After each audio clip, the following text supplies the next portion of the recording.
So here we are up to Sichos HaRan.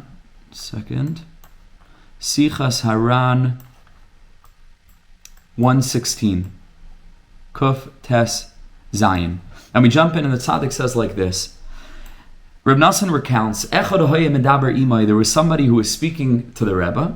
He was praising a certain person. There was a certain person who was mamish, trustworthy, straightforward in his business dealings, in his dealings with other people. Everything was with yashrus. Everything was clear and straightforward. Amar Allah, and this person was praising this other person to Rabbi Nachman. He praised him L'shain Ashkenaz with a German Yiddish word. Sha'ish hazeh, and he said, this person who arentlach, or we would say erlach, right? Arentlach basically is translated as an ethical, moral person. Adam Yashar, this person is an erlach person. Anu Huzal, so Rabbi Nachman took a little bit of a stance against this. Va'amar, and Rabbi Nachman said, Shal ish Yisraeli, about a Jewish person, ein shaykh le'mar arentlach. You don't use that word to refer to a Jewish person. You don't say a Jewish person is ethical, moral. This concept of ethics, this concept of morality, we're seeing today more than ever before, that the concept of morality is remarkably malleable, right? It's very relative, because it depends what particular morals a person has or doesn't have. The nations of the world have their sort of subjective, right, or collectively subjective ethics, morals that can shift, that can change based on the whims of the era or of that particular culture. What their own intellect, what their own brain decides, given the context of that particular culture, that should be the quote-unquote, the ethics, right? And that which is ethical and that which is moral. That's called ethics. But this incredible people, this holy nation, that's a nation that's meant to get themselves out of the way in their quote-unquote chosenness, not that we should feel better than, but that on the contrary, we should recognize that we have a mission, that we have a responsibility, an obligation to turn ourselves into a channel, which means we have to empty ourselves out, hollow ourselves, right, and to get super humble and incredibly mission-oriented, to become a little bit of a channel so that we can bring Hashem's spirit down into us and through us to the world. We're the prophetic nation, the redemptive nation, the Am Nevuah, B'nai Nevi'im. So for us, he says, Afilu Ela mitzvah shehi mitzad derech eretz, even those mitzvahs which would appear to be very aligned with what the whole world would consider to be ethics, not to steal, not to kill, to respect parents, and so on and so forth, just from the Ten Commandments. So even those things that would appear that the seichel, that a straightforward, a proper, well-founded ethical mind is being mechayev. Afilu ela mitzvahs ein oisem machmas derech eretz. He says we don't do these mitzvahs, we don't perform these commandments because it's ethical from our human subjective standpoint.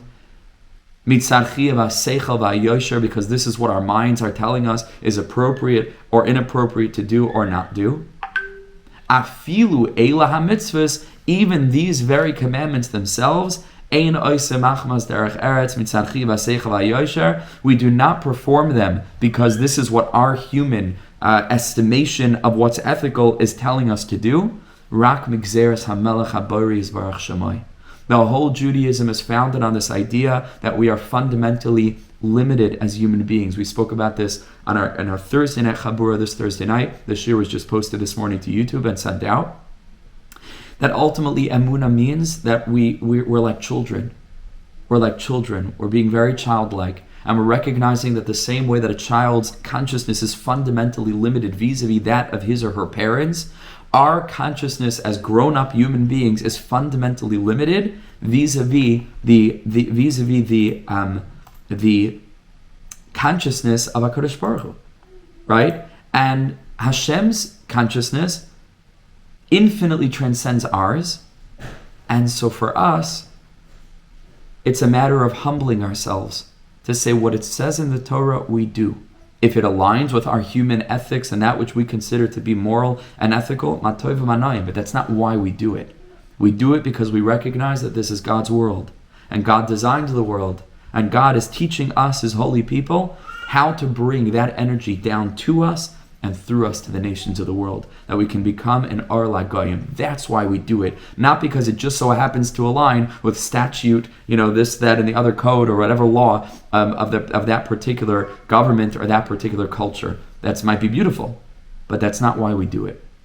We do it because we believe in Hashem, and we believe that the Torah is communicating Hashem's ethics and morals and the spirit of that divine ethics down through the mitzvos and halachos that are applicable to us as the holy priesthood sect that has 613 of our own unique mitzvos, so that we can channel that spirit to the nations of the world who are intended to keep their 7 mitzvos, but which are supposed to serve as vessels and vehicles for that very same spirit. We're just the priesthood sect. We're the Kohanim. They're, in relation to us, like Yisraelim, so to speak, they have their 7 mitzvos, we have our 613, and we're supposed to utilize that to foster a spirit of yashrus that isn't just ethics from the standpoint of our subjective human experience, but rather is channeling down the ethics of Misha Amar V'Haya Olam, of the one who spoke and through whom the world was and is continuously created.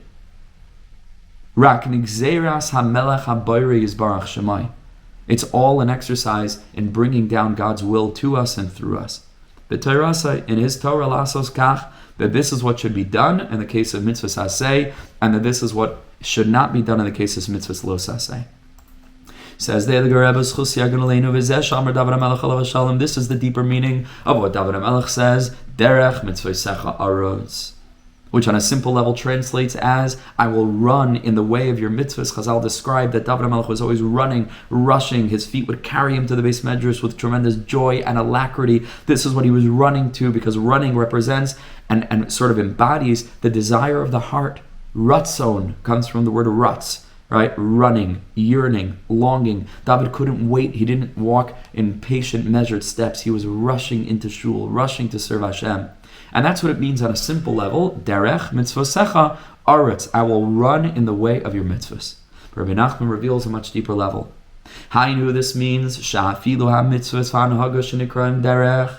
Even those mitzvahs and hanhagas that are called derech, meaning dahainu shehi miderech eretz shemitzara derech eretz v'hayoysher mechuyavim le'esnai kach. Even the derech eretz in the Torah, that's what David HaMelech is talking about when he says derech, right? Even the derech eretz aspect of those things that every human being would understand. You can't steal, you can't kill. Obviously, derech eretz. Says David HaMelech, even the derech eretz, shemitzara derech eretz v'hayoysher, that because of common human ethics and morality, a person who's a yashar mechuyavim l'snai kach is going to behave that way anyway. Not to steal his chaverah, not to steal from a person's friend, and other things. Amar David HaMelech says, fine, I might have been keeping these things anyway because it's derech eretz. But derech mitzvosecha aretz. I'm passionate about these things, not because it's derech eretz and because just human morality, secular culture tells me that this is ethical. Even derech eretz, the reason why aretz, the reason why I'm passionate about it, the reason why I bring those structures of thought and behavior into my life is because derech mitzvosecha aretz, because they're part of your Torah.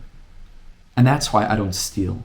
Not because whatever is inborn inside of me is telling me that stealing is not a good thing to do, but because it's Gzeras HaMelech. I'm bringing Hashem down into my life, not just for those mitzvahs that I wouldn't know tefillin just for my brain. I wouldn't know tzitzis. I wouldn't know Shabbos. I wouldn't know etc., etc.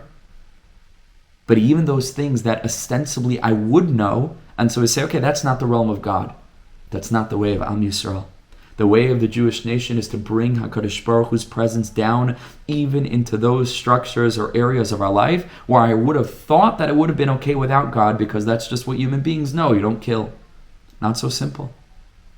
Aside from the fact, I should say, that there used to be a world that was pre-Aseres HaDibros. It's very difficult for us to imagine such a thing because the whole West and the whole what they call Judeo-Christian culture, which is not Christian at all, but it's just Jewish, right, essentially, with a lot of different distortions mixed in. There is no Judeo-Christian culture, it's just Jewish culture, right, essentially. And the structures that serve to support the entire system of Western morality is built on the Aseres HaDibros.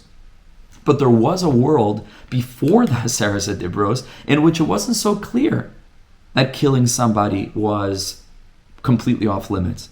In fact, it's very possible to see the whole entire Torah as largely, I wouldn't say nothing more, because it's so much more than this, obviously, but fundamentally a polemic against child sacrifice. From the actual explicit commandment regarding Molech, there it's very, very clear, again and again, but going back to the Akedah, where Avram Avinu is instructed literally to take Yitzchak and to go through the motions of bringing him up on the altar, on the Mizbeach, and then HaKadosh Baruch Hu explicitly sends a malach to tell him, okay, you see this? Which, by the way, again, everyone was doing. It wasn't just Avram. Pagan cultures, the Aztec, others, this is what they were doing. They were sacrificing their children. HaKadosh Baruch Hu says, don't do this. So to you and me, common human morality would explain to a person, killing your children is chas v'shalom. It's immoral. It's unethical. But we have to appreciate that concept in and of itself, which seems so self-explanatory, didn't used to be so self-explanatory. We underestimate the impact of the Torah on the whole entire collective consciousness of the human race. We underestimate it. We don't understand. It's not just another book. The whole world is founded on this book. So that's a caveat. That's just also parenthetic to keep that in mind. But David HaMelech is saying, even those things where I think I didn't need God, derech eretz, says David HaMelech, the only reason why I'm running after it, aretz, is because mitzvos Sichah, is because it comes from you. Only you. David HaMelech says, I don't keep those things just because this is what my morality is telling me. But because I'm keeping it in mind that if I have a taiva to steal something and I withhold from stealing it, it's because you told me so, Hashem. It comes from you. Also, I understand, logic tells me that I can't be stealing from someone else, not right, because it's not mine, and I don't want somebody to do that to me, etc., etc., but that's not why I don't do it. That's also true. The reason why I don't steal is because God told me not to steal.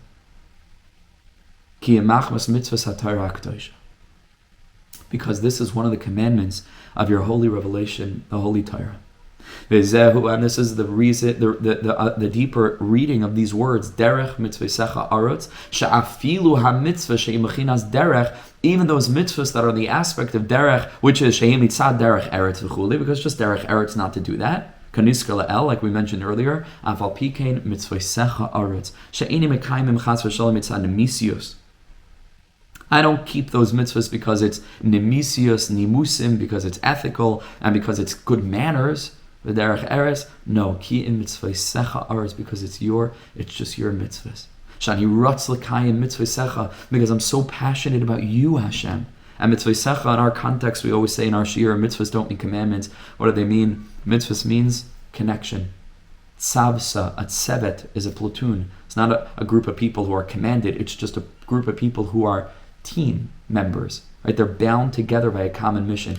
Tzevet in Aramaic, tzavsa, means to bind.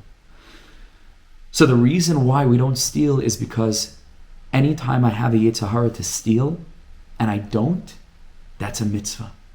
Meaning it's an opportunity to bind myself with the divine. That's our consciousness. It's all about mitzvahs. It's all about relationship. That's the whole Yiddishkeit. Rachmana liba boy, Hashem wants our heart. And we bring Hashem into our lives by doing certain things and by not doing certain things. Ki in mitzvosecha arutz. It's because it's your mitzvahs. Shani rutz l'kayim mitzvosecha shegazarta alina b'Torah. I'm running very quickly with alacrity and passion to fulfill the mitzvahs that are written in the Torah. With this, Rabbi Nachman interprets the Gemara in Yevamos, which is an incredibly difficult teaching to understand on the surface. It seems to fly right in the face of an open Mishnah in Pirkei Avos. Because the Mishnah in Pirkei Avos tells us, Chaviv Adam Shenivra B'Tzelem. All humanity is precious because they were created in the image of God. And this is the sentiment that's expressed, whether explicitly or implicitly, throughout the whole Torah. How much dignity we have to have for people. Kavod HaBrios. Every person is meant to be respected. They're the image of the divine. Even a person who needs to be killed by Beis Din, but we don't leave him hanging up there because it's the form of the divine. It's Tzelem Elokim. And then the Mishnah carries on, Chaviv Yisrael Shenikru Banim Lamakai. that there's a higher level that's called Am Yisrael, who are really called in a certain sense, even though it's relative, because all humanity is considered in a different pasuk, all children of Hashem. But Am Yisrael is mamish b'nei b'chayri. We're really God's firstborn. Fine, but the mission tells us Chaviv Adam shenivra b'tzela, and that seems to imply that certainly all human beings are called Adam. And here comes the Gemara in Yevamos and says Yisrael kriyim Adam. Am Yisrael are called people, ve'ena akim kriyim Adam. But the idol worshippers, right, or more broadly the nations of the world, even though it's really idol worshippers, so it wouldn't anyway apply, but enam kriyim Adam, they're not called humans. That's a difficult thing to read. That doesn't seem to reflect our sentiment with regard to our appreciation for the whole human race. How could that be? So listen to the way Rebbe Nachman interprets it, because he changes the whole thing. He says, you know what this Maimar Chazal means? Adam, that word Adam, which if you translate it literally means human, and it's like we're saying that the other humans are not people, are not humans. How could that be? Says the Rebbe, Adam hu Rashi Tevos. It's an acronym. Derech, mitzvos, Sichah, arutz. These three words is Rashi Tevos, Adam. Derech, mitzvos, Sichah, arutz. That David HaMelech is expressing that even though all of humanity keeps the certain ethical constructs, right, or at least strives to keep them, has them as an ideal, that's all of humanity. But the way that we keep them is bringing you into it. Derech, mitzvos, Sichah, arutz. Our derech eretz is mamash your mitzvah. That's what Chazal are hinting to us. Yisrael kriyim Adam. That Am Yisrael who are engaged in derech eretz, their kriyim, you know what their lifestyle is? Adam. Derech mitzvos Sichah arutz. They don't steal not because it's ethical not to steal, but because derech mitzvos Sichah, it's a way of getting close to God, and that's something Am Yisrael has uniquely. It isn't just that we inherited an ethical structure of behaviorism, but it's mamish all about a relationship. But ve'ena akum kriyim Adam. They might keep the same structure. They might also not steal. They might also not kill. They might also etc. etc. But einam kriyim Adam. The way that they don't steal is very different from the way that I don't steal, that we don't steal. Because to us, it's an exercise of encountering the divine. And for them, it's illegal, so you don't steal. It's not ethical, so you don't steal. It's a whole different world. Says the Rebbe, that's what the Gemara in Yevamos rather is intending to communicate al derech remez. Yisrael kriyim Adam, which is derech mitzvos Sichah arutz, and unfortunately, ve'ena akum kriyim Adam. But they are not yet on that level to recognize that all of life is meant to be an encounter with the divine. They'll get there, but it's on us to teach them.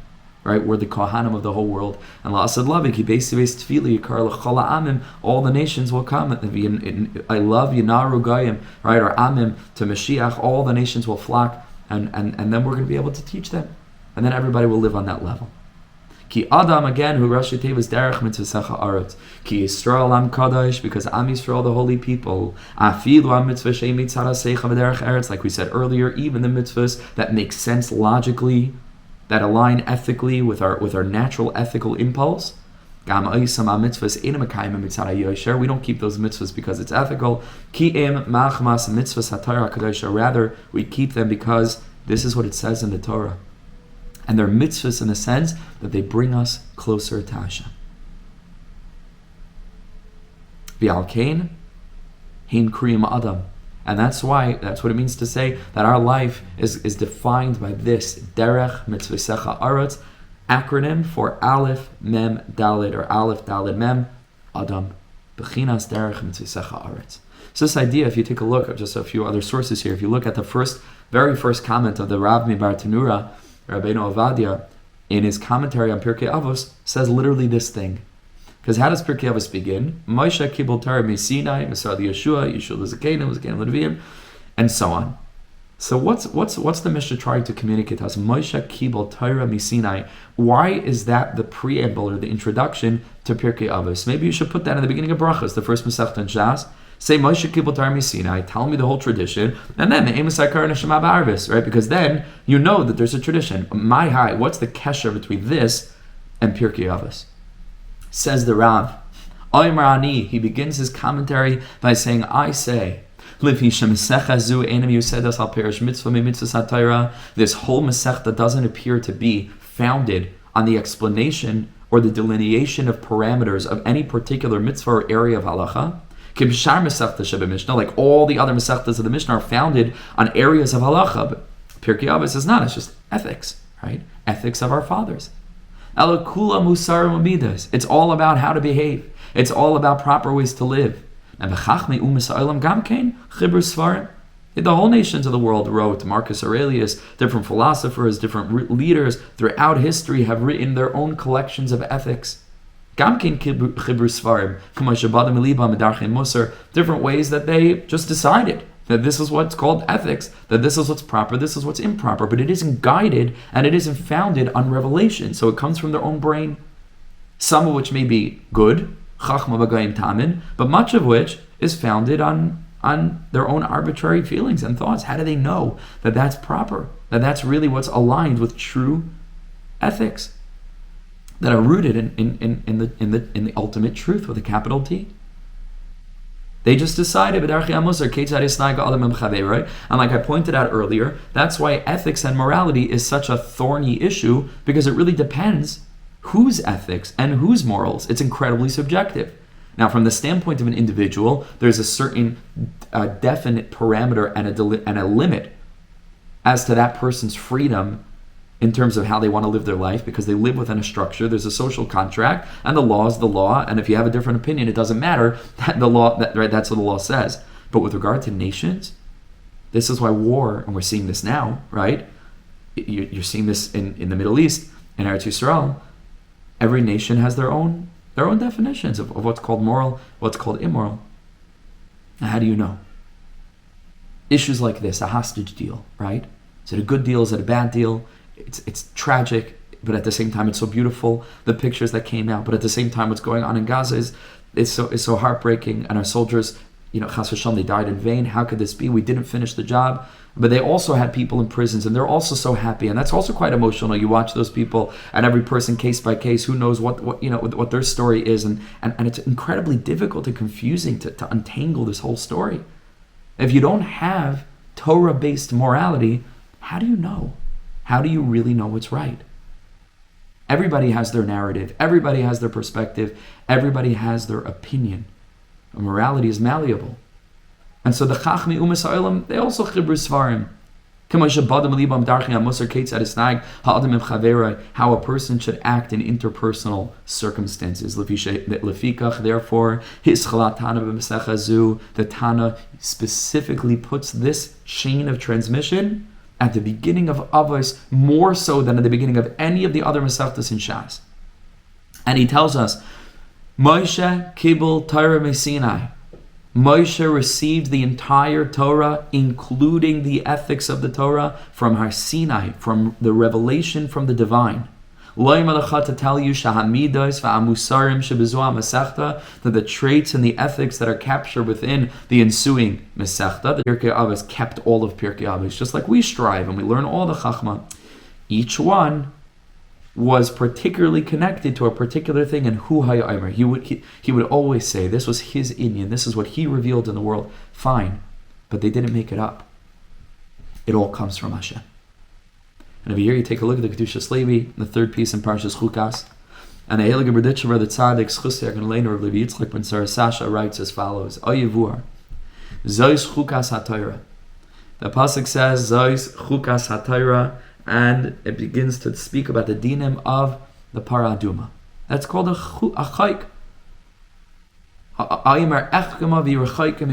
Right? It's even Shlomo HaMelech couldn't fathom this. It's a chayk. We don't understand. What didn't he understand?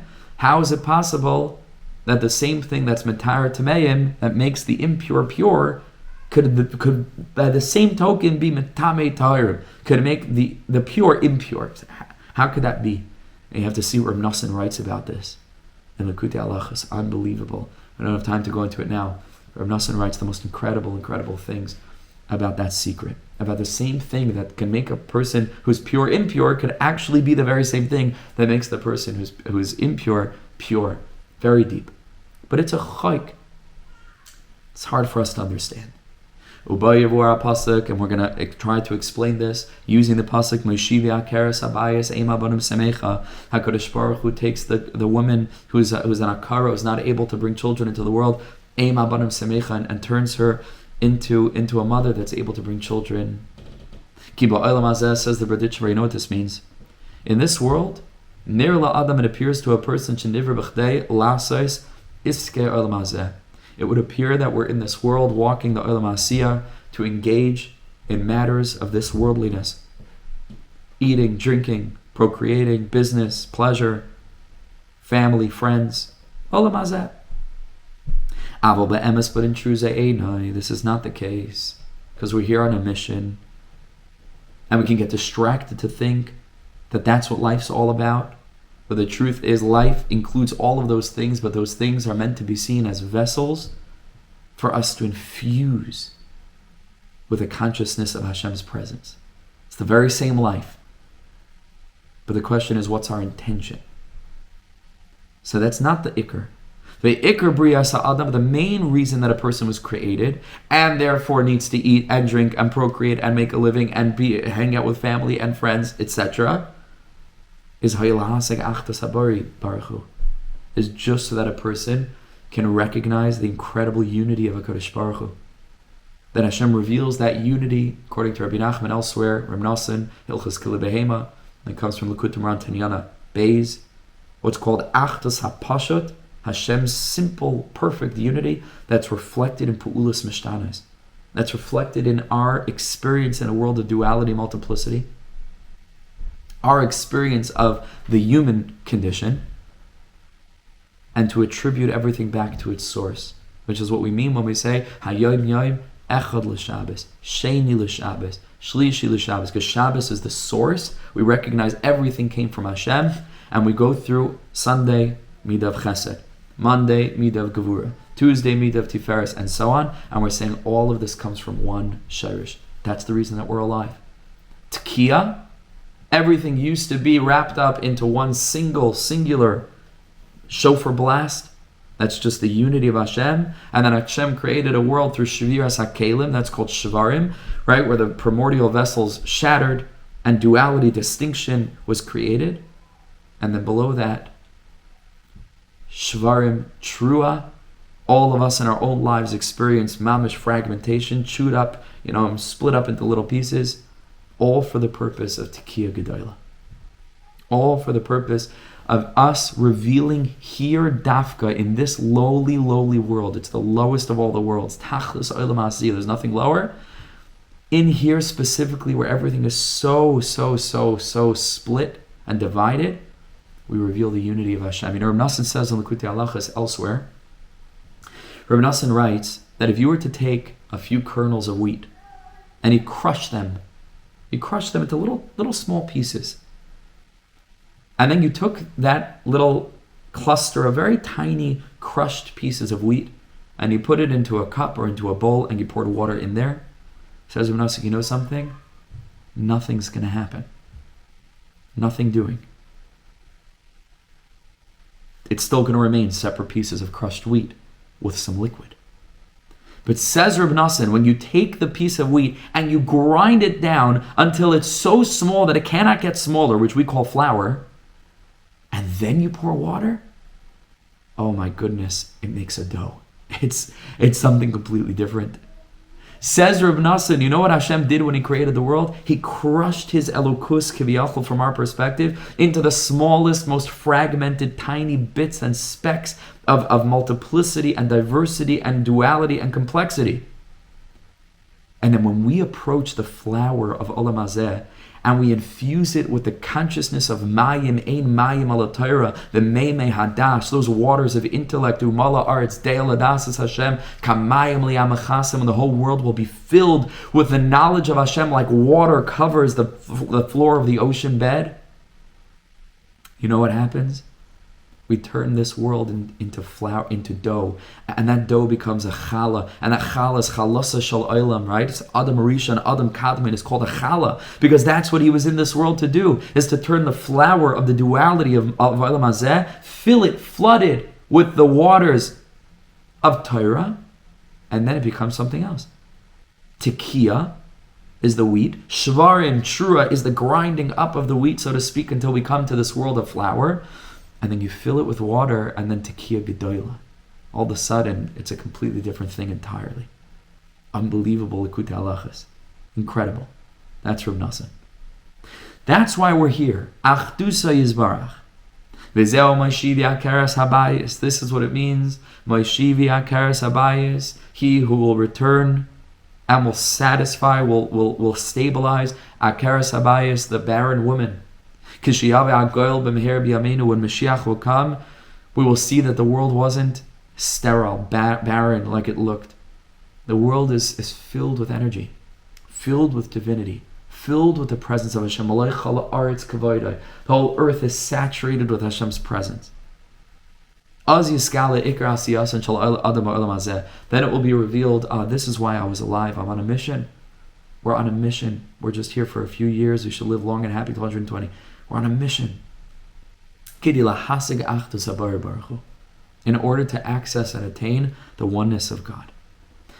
Now, v'zeu haremez, this is what the pasuk is hinting to us. Zois chukas ha-Torah. This is the chukah, which is a mitzvah that we can't really grasp, can't really wrap our mind around. Ha-Torah of the Torah. Says the Kedushas Levi, ki yesh mitzvos asher haseichel mechayev oisam.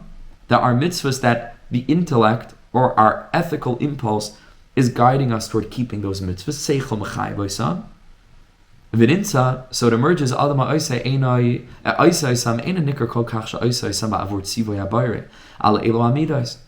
it could be, and this is what Rebbe Nachman is cautioning us against, and saying, you have the capacity to keep the mitzvahs even that are ethically aligned with our natural impulse in a way of Adam, which is derech mitzvah Sichah HaRan. But it could be that you'll just keep those mitzvahs because this is what's proper. This is what's moral, but you don't really see Hashem's presence in it. Therefore, nasan habayir baruch hu mitzvahs. That's why HaKadosh Baruch Hu gave us commandments. Asher ein haseichel masig b'tam klal. There are mitzvahs that we can't even understand them at all. Forget about that; they're not just ethically sound, but even a mitzvah like tefillin, you'd still understand it, though. I understand. I'm binding it on my hand, like that little prayer that some say before putting on tefillin, on the arm, opposite the heart, so that it should take care of my taivas, my yearnings of my heart. The tefillin shall rosh opposite the mind to control the thoughts. Okay, but there's still a reason for it. I could still understand it in some way. But then there are the chukim, which I really can't understand at all. Shluach hakan, so many different mitzvahs that are just, we don't seem to understand it. On the contrary, it might seem to go against our ethical impulse. In those mitzvahs, as nikar she'ena oisam rak ba'avur mitzvahs she'ena oisam, those mitzvahs, it becomes clear that a person isn't doing them for any arbitrary reason. Rather, oisam rak ba'avur mitzvahs habar baruch hu. Those we can see, that's really for the mitzvah of Hashem. V'zeu haremez b'pasuk, and that's what the pasuk is telling us. Zois chukas ha-Torah. The reason the chukim were given is because these are the greatest manifestation of the way in which the only reason we're doing these mitzvahs is to connect to Hashem. Otherwise, we can't explain why else I would engage in this strange, bizarre behavior that my brain can't understand, that isn't rationally sound, it doesn't seem logical. So then,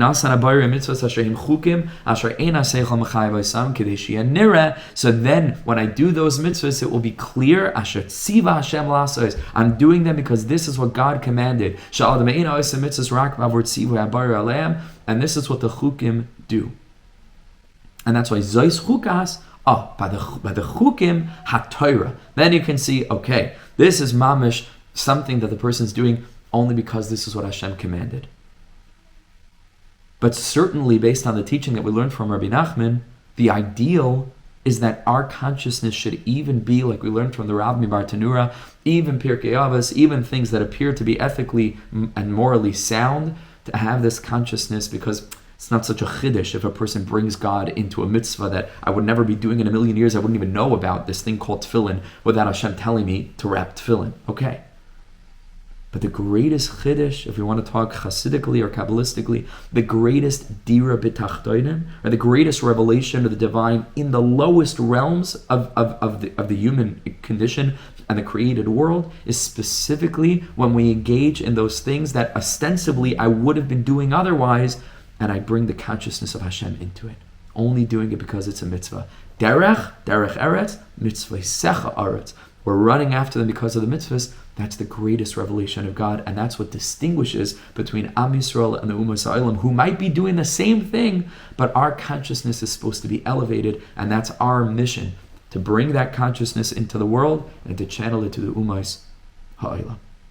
And that's why, by the way, halachically, even if you have a person who's keeping all Sheva Mitzvahs B'nai Noach, if they're not keeping the Sheva Mitzvahs B'nai Noach because they come from Hashem, they're not considered a Noahide. Halachically, that's not called a Ger Toshav. A Ger Toshav is a person who's keeping the Sheva Mitzvahs B'nai Noach, which most of which are morally sound, right? You don't rip a Avram and a Chai, not killing, not stealing, and so on. But they have to do it because God said so, because it's in the Torah. That's called a Noahide. That's a completely different thing. So it's incredible, right? Because that's really the tamsis, the essence of the message that us, Am Yisrael, are supposed to bring down to the world. We're the Kohanim. We're the Kohanim of the world. We're the teachers of the world. A Kohen is a teacher, is a priest. If you take a look at the Sfarna over there, that's what it means. Hashem chose us, not because we're chosen and we're better than everyone else. God chose us to be His priests. That we should be the mamash, the priests of humanity for this universal religion called Judaism. Isn't Judaism? It's just serving God. Our collective God, not an ethnic God of the Jewish nation. Our God who created heaven and earth. He's the God of every human. Chaviv Adam shenever b'tzela. So if that's the tamsis of it, the Sheva Mitzvahs B'nai Noach, but it has to come from Hashem, then certainly us, as we're engaged in those very same Sheva Mitzvahs that are part and parcel of our 613, we have to be doing it not just because it's the right thing to do, but because God said it's the right thing to do, and that's a completely different thing. Okay, that's Sichos HaRan, Kuf Tes Zayin. Now here we go to 117, Kuf Yud Zayin. And this, really, in my Sichos HaRan, at least over here, I didn't see it on Sefario, so I couldn't copy it in. But in my Sichos HaRan, there's a clear demarcation between all the Sichos up until now, and it begins with a new heading. And it says, I'll read it to you just because I have it in my Sichos HaRan. 1 second, so I'm just pulling it out over here. Sichos HaRan Kuf Yud Zayin. And it begins over here. He says, again, I didn't see it on Sefaria, but I'm just going to read it to you. The Elam Maisef al Rishainim, the following entries were added onto what was brought previously. Mashalikatnu va'asafnu shashanu v'prachim naim, what we collected and we gathered beautiful roses, like a bouquet. Mitaych Sichos Marena Rebbe Nachman of Breslov, that were previously only printed or only contained in ksuvim, in letters. And now Rebbe Nachman was printing them as an addendum to Sichos HaRan. And you'll remember, if some of you were with us from the very beginning in the first year in the series, I explained that Sichos HaRan was originally printed as part of Sipurei Maisius, the end of Sipurei Maisius. So it seems to me, I don't know for sure, I have to look at this up, I'm sure there are experts who will be able to tell whether I'm saying the right thing or not, but it seems to me that what was originally printed with Sipurei Maisius was only until 117. And then, when they printed the whole Sichos HaRan, Rebbe Nachman added from Kuf Yud Zayin all the way to the end, which is much more substantial part of the Sefer than this, because we're only a third way through. There are actually 308 different Sichos, right? So we're going to get there. But just to be clear, it's like almost this is a new beginning, okay? This is something else. The tone is different. We're going to now shift into much more biographical teachings about Rebbe Nachman and his life, and things shift a little bit. So just to be conscious of that. Okay, here we go. Kuf Yud Zayin. B'kfar Oisiatin, in the village of Oisiatin, Samach Li'ir Medvedivka, close to the city of Medvedivka, Sham Hayadar Chamiv Zal. There, Rebbe Nachman lived with his father-in-law and his mother-in-law. V'Sham Hayikar Gidulai, and this is where Rebbe Nachman really grew up. And it's a strange thing. He grew up by his in-laws' house. Yes, because he got married when he was 13. All right, and so the primary sort of growing up, if you could say that about Rebbe Nachman, you know, who when he was 13 was already a goyin and a tzaddik, and like I can't imagine, but yeah, he grew up in his in-laws' house. That was Iker Gidulai. That's really where he grew up. Visham Hoylech Nar Gadol, and in that place, Oisiatim, which was near the city of Medvedivka in Ukraine, was a big river near that village. And there was tons and tons of reeds, very thick reeds next to the river growing there. I'm sure we can find it online today. You can look up all these places. It's not, you can see it, pictures of what he's describing. And it was the way of Rebbe Nachman's He would take a small boat, and he would take this boat out onto the river alone. He didn't really know how to use the boat. He wasn't proficient in sailing with this particular kind of vessel. He would travel past the reeds, meaning past the place where it was sort of limited, out into the open waters. To a point where nobody on the shore could see him anymore. He would go very far. And he would do there what he did. Don't know what he did, because he was alone. But he would do his serving Hashem, ba'avodas Hashem, yizbarach b'tefillah, v'spoidus, davening, speaking to Hashem in his own words, a young child alone on a boat in the open river. Rebbe Nachman spoke more than anybody else about nature. He spent so much of his time in nature. He loved God's world. Mamish. And says Reb Nosson, you know something? Ashrei Lai. Fortunate was he, because he reached extraordinary madregas. I mentioned this a few days ago in the Hakdama that we're giving, because we're learning Likutei Moharan now every morning for those who are joining us for that series. Amid Yomi, we actually started the Sefer today, so you can look on YouTube and on Spotify, SoundCloud, you can find the recordings. Last week we did an introduction, and I said that Rebbe Nosson writes in Sichos HaRan, and this is where it is. He says everything that Rebbe Nachman described about himself, he said about amazing things about his soul and how great he was and exalted he was. He says that anybody could say that about themselves. But Rebbe Nachman is different because you actually see it. You're able to see it with your own eyes. He reached extraordinary levels, like you can see in his Torah. Because if you haven't reached those levels, you can't channel down Torah like that.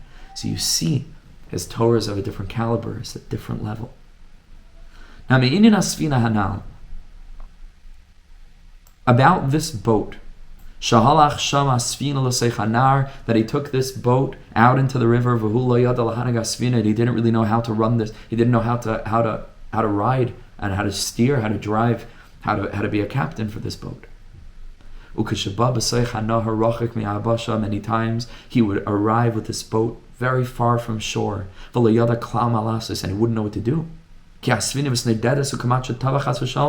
boat would get sucked into whirlpools, and the waves were very stormy, and he would almost drown. And Rebbe Nachman described how this was, I don't know if a common occurrence, obviously he wasn't putting himself mamish into danger. It could be that sometimes this happened. And then he would call out to Hashem, and he would mamish daven, but not just like davening, screaming out because he was in danger. And then, or also similarly, there's a whole story. Rebbe Nachman traveled to Eretz Yisrael. It's a whole portion of the Sefer Sichos HaRan, which is a phenomenal collection of so many different anecdotes and dreams and visions and stories and teachings. Another collection, something similar to Sichos HaRan, but much more biographical. Can't recommend it enough. It's translated in full, both on Sefaria, I believe, but also in print in the book called Tzaddik by the Breslov Research Institute. So you're more than welcome to Google that and to order a copy for yourself. Fascinating reading, and incredibly inspiring and enlightening, illuminating.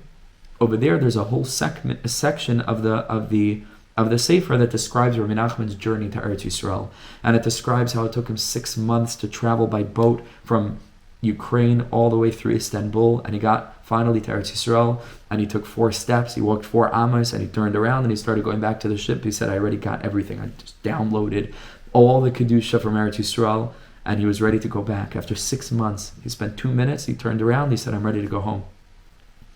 Obviously, the people who traveled with him weren't so happy with that idea, because they didn't get what they came for like he did. And they said, we're going to stay. And they stayed for 6 months, and he traveled up north. And I said recently in a shiur, I made a mistake. I said that they went to Yerushalayim. Somebody corrected me that they did not actually make it to Yerushalayim, but up north. They went to Tzfas, Tveria, Kinneret, different places up north. Basically, at the time when he was in Eretz Yisrael, Napoleon started attacking. And he was trying to conquer the Middle East. And Rebbe Nachman had to flee. And there's a whole story there how Rebbe Nachman jumped over a wall in Tveria, not knowing what was on the other side, and the ocean was on the other side. And it describes how Rebbe Nachman was holding on mamish for dear life, like the cartoons, lahavdil, like holding on, feet dangling over the ocean. The Ra Tachtav Hayam Kinneret, not the ocean, the lake. He was looking at the Kinneret. He was mamish hanging by his fingers, and the Kinneret is below him, and he was staying hidden from soldiers. And he almost fell. Like it says, like I just said in Sichos HaRan, and I'm sorry, in Chaim HaRan, B'sipra Nasiya Shel Eretz Yisrael, which tells the story of his journey to Eretz Yisrael.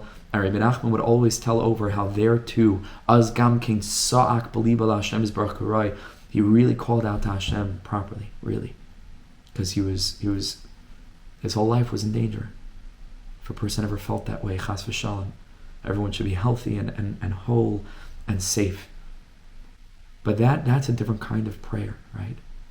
They say there's no atheist in a foxhole. It really pulls out your inner mammon, because that's it, nothing else. The moment of truth. Well, your regular saperzois, Rebbe Nachman was always telling that story over, those two stories. And the reason Rebbe Nachman was telling these stories is because he wanted to implant in our hearts and souls. This is the way a person should daven. We shouldn't just daven like just reading words out of a page or even saying something. We try to say it with kavanah and know what the words mean. No, that's not tefillah. Tefillah is to mamish call out to Hashem like a desperate person. Like you can't imagine not having whatever it is that you're davening for. And we should daven obviously for real things, not small things. Not davening for a Tesla, or for more physical delights. But mamish to daven for geula. But not just to say the words and then, okay, tick, daven shachris, check it off the list. But a person should daven, he says, ki iluhu be'emsa hayam. Like a person's mamish in the middle of the ocean, tali al chut hasara, holding on to a thread about to drown. And there's a hurricane around that person. This is how we should daven. So a person doesn't know what else to do. The person cannot do anything else, mamish. Like there's no ishtadlus left. All there is tefillah. I don't know what else to do. And it's almost as if there's not even time to call out to Hashem. Oi, you just scream out, call out to Hashem for real. Mamish, for real. And the person knows in that moment there's nothing else to do. I don't have any other option. I'm out of choices. Plan A, plan B, plan C. There's no more plans. The only thing I can do is to call out to Hashem with all my heart and soul. And to call out to Him in desperation, to call out to Him for real.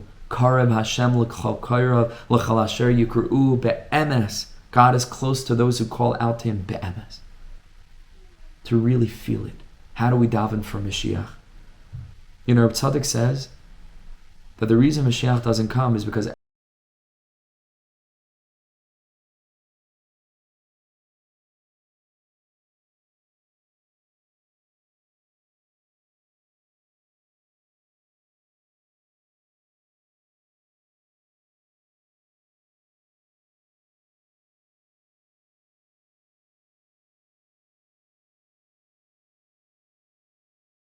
everybody davens for Mashiach. But while they're davening for Mashiach, they still have in their back of their head plan B, right? Meaning, I would love for Mashiach to come, but all the while that He's not coming, I'm going to send my kids to these schools, and I'm going to do this for the next business meeting, and I'm going there next year, and I'm taking the holiday to and the Pesach program, and I have my whole life figured out. Says Reb Tzaddik, that's not called davening for Mashiach. Davening for Mashiach means I don't have a plan B. Okay, I'm a human being, I live with ishtadlus. But if I'm talking for real, I can't live another second in a world that's not with with the revelation of God's presence. Ta'ir eretz michveidecha. I can't breathe in such a world. That's called davening for Mashiach. This is what it means in hispodedus, to go out and to speak to Hashem in your own words. To cry out. It doesn't have to mean crying out with your voice. We already learned earlier in the series, toward the beginning of the Sefer, Rebbe Nachman reveals the silent scream. You can cry out in your brain. You can just scream in your head while you're surrounded by people. But a real desperate call. A tza'aka, mamish tza'aka. It's not a matter of how loud a person shouts. That's not the aspect. That's chitzonius. But how deep does it go? How deep does it reach? Where's it coming from? Because Rebbe Nachman says, if you think you're not in danger, chas v'shalom, it's because a person's blind. Because if a person was really spiritually awake, you'd realize that, well, we actually are about to drown in a stormy sea with a hurricane winds around us, holding on by a tiny thread. That is life. This world is a dangerous place. This is a dangerous place. More exactly, according to the actual words of Rebbe Nachman, this world is an incredibly narrow bridge. Now, Rebbe Nachman doesn't say that a person should live without fear, but a person should call out, because you recognize the only reason that I'm not afraid is because I have someone to call out to. But without that, yeah, it's really dangerous and it's really scary. But call out to Hashem. This world is a very dangerous place. Every person knows how dangerous this world is, how confusing it could be. Even when we're inspired, we have clarity. You and I know how quickly we can fall away from that. How easy it is to fall into darkness and into anxieties and into self-gratification and self-obsession and ego and to fall away from our mission and clarity and bigness. And it's so easy. This world is a dangerous place. So tefillah, true tefillah, is supposed to be like these two images of Rabbi Nachman as a young child, out by himself in the river, and the boat is spinning around and he's being sucked into the whirlpool, and he calls out with all of his heart and soul to Hashem. And Rabbi Nachman later on in life, as he's running away from the French soldiers, and he jumps over a wall in Tveria, and he's hanging over the Kinneret looking down, and he's about to slip and lose his balance, and that would be the end. And in those two instances, there's nothing else to do but to call out. But when you call out like that, that's a tza'aka. And this is the way, be'ezras Hashem, that our tefillah should be. It should be authentic from our heart, from a really deep place. Not ritualistic, not robotic, not by rote. But it should come, from a place of real desperation. Ashreinu Chevra, Ashreinu. This is Sichos HaRan 116 and 117. And what a privilege to be learning Rebbe Nachman's teachings together, both now in Likutei Moharan, if you're privileged enough, if we're privileged enough to have you join us for that, and to continue our series weekly in Sichos HaRan. And I just want to open it up in the last 5 minutes, if there are any questions, if anybody wants to share something. Now's the time.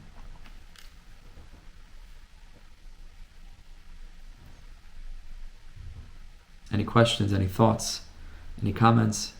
If not, that's also okay. Ashreinu.